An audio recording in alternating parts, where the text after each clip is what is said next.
Happy Monday, everyone, and welcome to Making Sales Social Live, where today we're going to talk about 5 LinkedIn statistics that every salesperson, every sales professional needs to know. Welcome to Making Sales Social Live, as we share LinkedIn and social selling training, strategies, and tips that will have an immediate impact on your business. Join Bill McCormick, Bryn Tillman, and me, Bob Woods, every week. Making Sales Social Live. And these are important because statistics mean things. And so the first one that we're going to start off with is the total number of LinkedIn users. So I don't know about you guys, and you have both been teaching LinkedIn longer than I have, but when I started, I think it was right around 500 million. They had just crossed the 500 million mark, and that was like 2014, 2015. Yeah, I'd love to go back because I've been on this for a stupid long time, and I don't even know if it had hit 10 million by the time I joined. So, but Bob, you know what number you are? What of member? Do you remember? I was the 74,899th person to join LinkedIn. And when was that? That was December of 2003. Right. LinkedIn started in July of 2003. Yeah. May 5th. I know that because it's my wedding anniversary. May, that's right. Yeah, May. So now, right now, for the figures ending 2021, they're at just over a quarter of a billion, 756 million users, which is a quarter of a billion. And so that is amazing. Three quarters. What did I say, a quarter? Yeah. It's Monday. It's Monday, and I'm not good at math. So, but that's a lot of users. That's a lot of people that are using LinkedIn. Why and do so we care about that? Right. Well, so I was going to ask you. So why is that important? Yeah. Well, I'll just start quickly. Why I think this is important is for all of you folks that are saying, I don't need to be on LinkedIn. Well, anyone watching this knows they need to be on LinkedIn. If you're listening on podcast, you may be saying, well, why LinkedIn? Or maybe it's not for me. But with that many professionals on LinkedIn, your buyers are here, whether you believe it or not. And they're also flocking in droves as well, because I'm looking at the progression chart right now that gets to 756 million. 10 years ago, it was 174 million. 5 years ago, it was 490 million. So when I say flocking, it's literally flocking. And I think that, because of the current situation that we're in and everything, people are looking to make more connections. And because of, whether you're not in restrictions or not, people are using online even now more than ever to make those business connections. So you got to be here. You got to be on LinkedIn. Yeah. And that's, this is normal. We're not going to go back to normal. McKinsey over the spring and into the summer actually came out with a report. Somewhere around 75 to 80% of the companies that they surveyed said that they want first meetings with sales reps to be virtual. They don't want to worry about logging someone in and taking someone's temperature and mask or no mask or all of that. And plus, we know a lot of companies are staying hybrid. So virtual is this virtual environment, this video environment. This is going to be the new normal work more moving forward. So you need to have ways to connect with your clients. LinkedIn is, now we know, a 756 million person networking room that's open 24 hours a day, 7 days a week. You're going to have access to clients all around the world. So let's talk about the next one. So 756 million users. So those are personal profiles. Can I just add really quick? Sure. Go ahead. Really quick. I cannot tell you how many people will still say to me that my prospects aren't here. If they looked for a job in the last 7 to 10 years, they have a profile. They may not be completely active, but you can find them here and you can find shared connections and you can really map out social proximity, because even if they're not actively using it, they have a profile and they're probably connecting with their network. Okay, number 2. Yep. And so number 2, so we took 756 million personal profiles. Those are people's profiles. let's talk about companies. There's over 57 million companies that are listed on LinkedIn. They have a LinkedIn page. And so why is that important? Duh, but yeah, well, the interesting thing, when I started in sales, we never started with finding the lead. We started with finding the company, making a list of the right companies that we want to go after. Almost every company is, with 57 million companies, they're almost all here. And if they have 10 or more employees, they're here because the employees forced it, right? By adding that. So here's the interesting thing, and this is sort of a new-ish feature on LinkedIn, is you can actually search those 57 million companies by industry, by company size, and by first degree connection. So you can see what companies you already have a connection in. So not only is that huge number of 57 million important, but leveraging the filters and that 57 million to find your ideal prospects is now in the free LinkedIn is better than it's ever been before. And that I was going to bring that up. LinkedIn, when we all started teaching LinkedIn, they had a lot of stuff that was available in the free version, and then they slowly pulled it away. And now they're starting to add back, like geography. Now you can search even to your little small town. I remember when I just a few years ago, if you didn't have the paid version of LinkedIn and you lived between 100 miles north of New York City, all the way down through New York City, Long Island, Western Connecticut, Northern New Jersey, you were considered in the greater New York City area. Now you can search by small towns, so that's good. But then we found recently in the company search filter on the free version of LinkedIn, you can look not only by industry, by, drumroll please, company size. And so that really helps it in finding those companies you're looking for and targeting them without having Sales Navigator, without having to pay that if that's not something you're ready to do yet. But LinkedIn, companies on LinkedIn, huge, and they're using it for all types of reasons. Mm-hmm. But you can use it for the reason, you can use their presence on LinkedIn for the reason that you want. I love that. And make sure that your company page is up to snuff. So when they're looking you up, it matches your branding. Bob, did you want to add anything to that before we go to number 3? You stole my point. Well, you can elaborate on it. No, that's fine. I mean, just make sure that everything is as updated as it can be on the LinkedIn page or company page or whatever you want to call it, essentially. I mean, because just like a personal profile should be reflective of you and, what's up to date about you, the LinkedIn company page should be the same except for the company. And as a salesperson, being connected to that is your brand. So if you're connected to it and it's not good and you have a marketing department, go talk to them. Number 3. All right. So number 3. So we've talked about individuals. We talked about companies. Now let's kind of hone in a little bit. Let's talk about senior level influencers and decision makers. 61 million senior level influencers and 65 million decision makers on LinkedIn.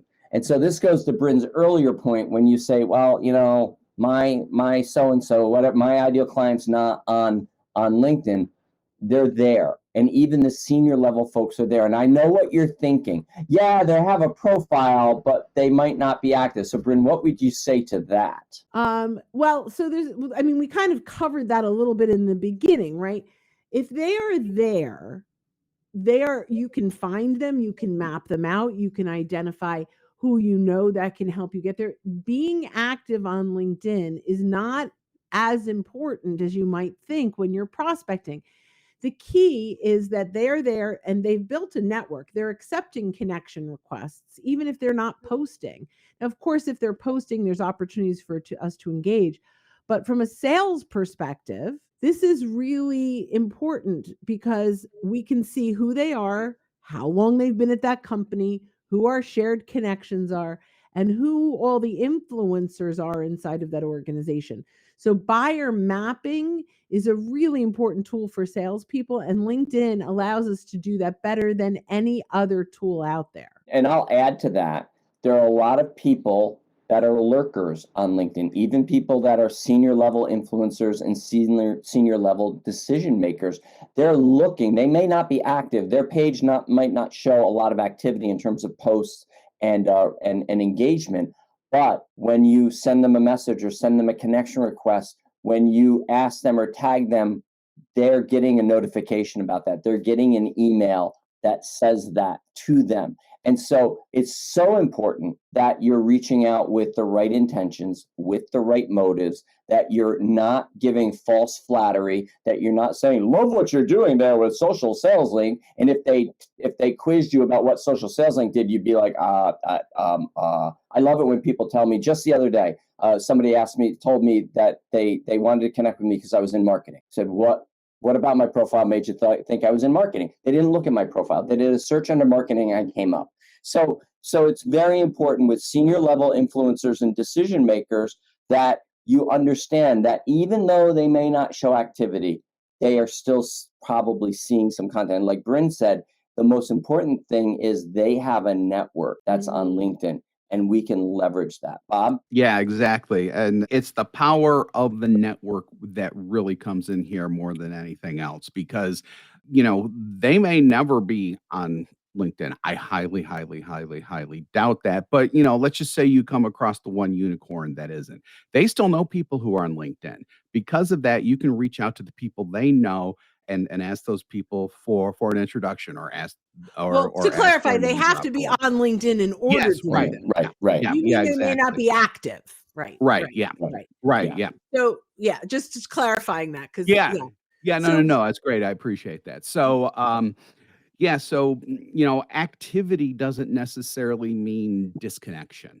from the lurker standpoint, that's Right. Yes. exactly Exactly. right. Exactly. I love that. Right. That's So a good way to recap that. Yep. So next is as we continue down these statistics, the next one is that 80% of B2B leads are coming from LinkedIn. Did you get that number? 80%. So that's not 20%, that's 80%, 20% away from 100%. So 8 out of 10 leads for companies are coming from LinkedIn. I think I've got the point across. Yes. And so are you leveraging this opportunity because your competition is, right? That's the big thing, right? And how do we get leads? There's lots of different ways to get leads. We love client referrals, networking referrals, permission to name drop, but there's so many opportunities to start conversations from content, right? And we believe that if you slow down your outreach, meaning, you pace it, you're not in there going cold calling, lead, something's going to stick. But you engage authentically. You take your time to start conversations. There's the short game, which are the referrals, and there's the long game. And it's not always too long, but it's about being a resource, showing up consistently, being authentic, becoming a trusted advisor. The sale will come when the time is right. Absolutely. And Bryn said the word, authentic. And that idea of slowing down. So many people in sales want the shortcut. They want the easy button. And so they fall into traps like sending massive amount of connection requests out with automation, which violates LinkedIn's terms of use. And what we saw recently, probably, I guess it was right around the fall, September, October, that LinkedIn suddenly ratcheted back the amount of connection requests you could send out to 100 per week. And it wasn't a static 100. It was basically a formula that only LinkedIn knew, that was based on the amount of outstanding connection requests you had, what you were sending. Right. And LinkedIn's continuing to change that and tweak that because they understand that people are getting sick and tired of getting spam messages and getting connect and pitch messages. And so they're being attuned to that, and they're listening. And so it's so important that when you're reaching out and you're using LinkedIn for business development, that you're reaching out authentically, that when you're connecting with a prospect, you're finding context, and selling to them is not a context, but finding a real reason to connect with them. And if you can't connect with them, then follow them and engage on content. It's so very, very important. I guarantee that if you do that, if you slow that down, you'll end up having more sales conversations with maybe 10 connection requests in a month than if you were to send out the 400 or so that you're allowed a month that are just spam, throwing so much mud against the wall to see how much sticks. Because what we don't know is that of those 400 that you send, how many people you turn off. Go ahead, Bob. Absolutely. And then the other thing that I think, if you're more traditional sales oriented when it comes to your mindset, those 10 connections are more qualified rather than just Mhm. sending out and mass things too, because you're having conversations with them. So it means that there's already a level of interest there. Whereas if you're sending out, these spam like things to 400 people, just like cold calling, you have no idea if they're truly qualified. So also going with the qualified angle, slowing down the outreach, speed up the outcome is very important as well. Yeah, the connect and pitch is dead, or I wish it were. Yeah, Yeah. for sure. Yeah, yeah, Yeah. yeah. So the last one. Yeah, so this blew me away when I read it. I was like, Me too. wow. Like when we think of LinkedIn, when you talk to most people, they say, oh, that aren't in sales, that aren't in business development. Oh, LinkedIn, that's where you go to get a job. Like that's how I got my job, they'll say. And that's why they created a profile, and that's why they're on, they'll say, or hey, do you use LinkedIn? Oh, I haven't been on that since I got my job. But this LinkedIn has 15 times more content impressions than job postings. And Crazy. so let's break that down. What do we mean, Bryn, by content impressions? Well, so if you put out content, you can see how many people have viewed it or how many, watched it if it's a video. Those are impressions. The interesting thing, right? So if you think that LinkedIn is just a job tool, this proves that is incorrect, right? This is not just for recruiting, it's not just for finding a job, it's for thought leadership, it's for branding, it's for attracting through content. So if you put out a piece of content, and this could go in a couple of ways, but the way I interpret this, and maybe we should look further into it. If I put out a piece of content, 15 times more people will see it than if I put out a job posting. That's amazing. And well, it's because Bryn posts content that's useful for her audience. When you think about a job posting, that's kind of really like really social media marketing at its base, right? They throw that posting out there and they hope that people find it, and they may do some advertising and things like that. But when we're creating content, what we have to think about is, what is the audience that's going to consume this content? And we have to write our content from their point of view, to speak to what they want to hear, not what we want to say. Yes.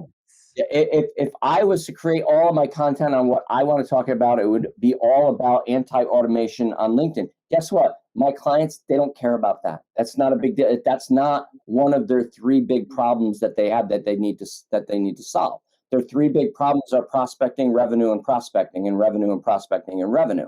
Right. So that's where I need to create content. And so thinking about this from your point of view as a salesperson, you're going to get 15 more content impressions than your company's going to get when they put a job out there. So who's coming to that content? That's kind of where I would want to take that. Right. Yeah. And then it comes down to, so for me, I always use the old radio station analogy. Radio stations, remember those? I do. So you have, country stations, you have rock stations, you have classical stations. Each one of those actually is designed for a specific demographic.